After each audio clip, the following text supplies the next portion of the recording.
There's a story during the time of Buddha.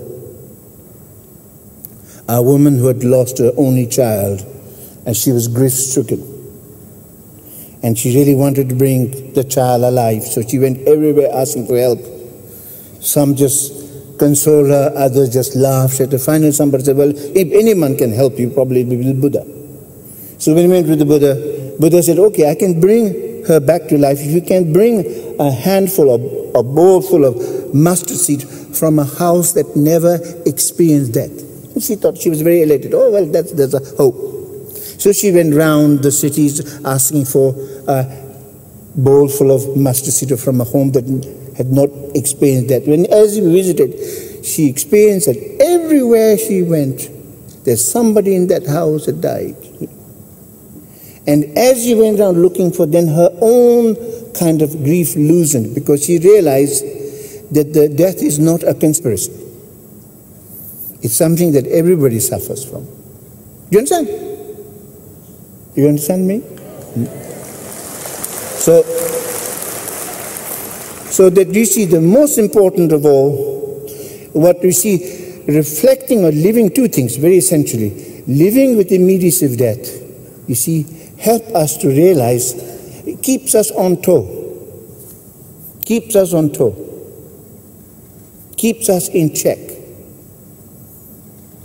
You understand? And help us to really sort out the priorities, what are the most important things in life.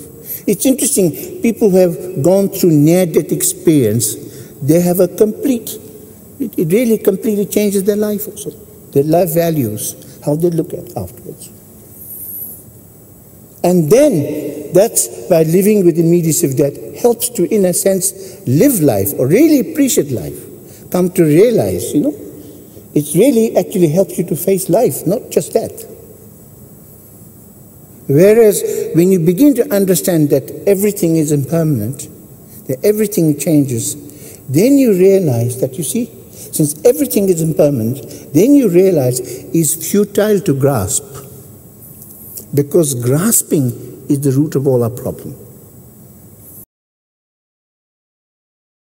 So that when you begin to realize, actually, see, through this reflection, then you begin to realize it's futile to grasp, because you would not put your money into a bank that's going bankrupt anyway. When you know it's going bankrupt, you would not put it. You understand?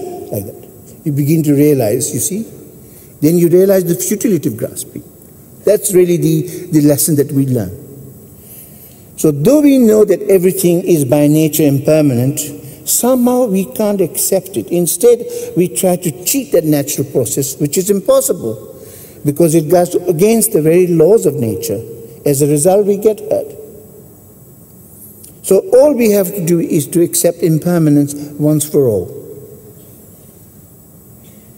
Extraordinary thing is, when you do accept death and impermanence, you realize that you're not losing anything at all. In fact, you're gaining everything.